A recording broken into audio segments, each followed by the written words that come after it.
Alors, Mwanda, la ville des oiseaux, ville minière. Et je parie peut-être qu'elle va tenter l'un d'entre vous parce que, un peu comme Port-Gentil où on parle de pétrole, donc Mwanda on parle de manganèse. Et c'est clair que ça attire beaucoup de personnes. Donc on peut même parler un peu du rêve mwandais, c'est-à-dire venir se faire de l'argent. Et là on se demande en fait, venir à Mwanda, c'est clair que vous allez rencontrer pas mal de difficultés comme d'opportunités. Et là moi je suis là pour vous parler un peu des obstacles, ce qu'on peut rencontrer pour ceux qui veulent s'installer dans cette ville. Et donc il y a pas mal de choses qu'il faut tenir en compte. Déjà, Mwanda, le coût de vie à Mwanda est très élevé. Le coût de vie est très élevé et cela augmente avec le temps. Bon, pour moi qui suis ici depuis fort longtemps, auparavant on pouvait trouver une maison de 2 chambres avec toutes les commodités à l'intérieur dans les 100, 120 000. Mais aujourd'hui, si tu n'as pas un minimum de 150 000 francs sans charge, tu ne peux pas avoir une telle maison. Donc là on dit 150 000 francs, c'est pour je pense 2 chambres, salon. Maintenant pour quelqu'un qui veut par exemple une seule pièce, comment ça se passe sur Mwanda? Ok, une seule chambre avec chambre, salon, c'est 100 000. Ça dépend aussi du quartier.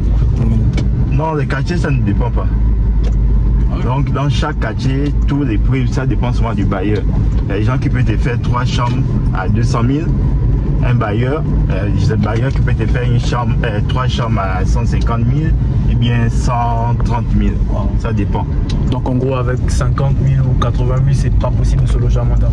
Bon, les maisons en planche, les maisons bizarres que le toilette est dehors, la douche est dehors, tu peux gagner ça à 50 000, parfois à 30 000, mais ça dépend, c'est déjà rare. Hein.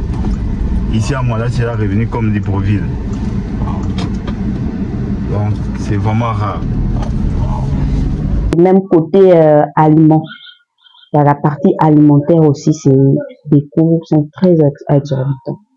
On est arrivé à une période où le carton des ailes molles était à 17 000 francs. Ouais. Et les commerçants, ils accusent l'état de la route.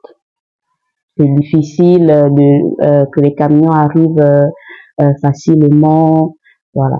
Vraiment, l'état de la route fait en sorte que les populations de Mwanda ne vivent pas assez aisément, quoi.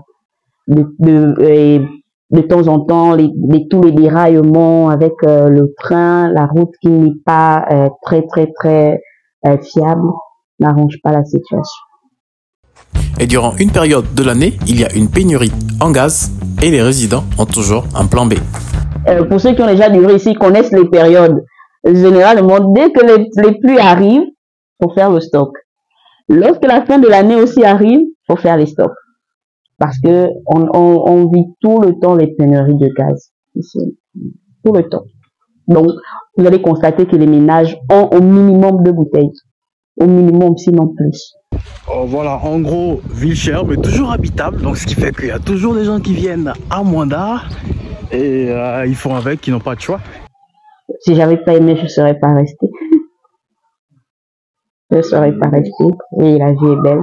Surtout lorsqu'on sait, on a des principes, on sait comment on vit, quoi.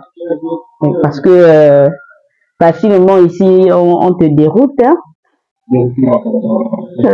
On peut faire changer quelqu'un qui ne pouvait pas, qui n'était pas très fêtard.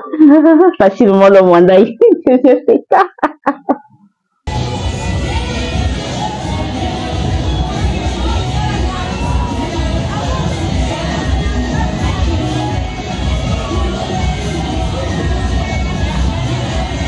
Donc c'était pour vous donner un aperçu. Bref, restez câblés, abonnez-vous et on se dit à bientôt pour un prochain rendez-vous de Where the Wind Takes Me.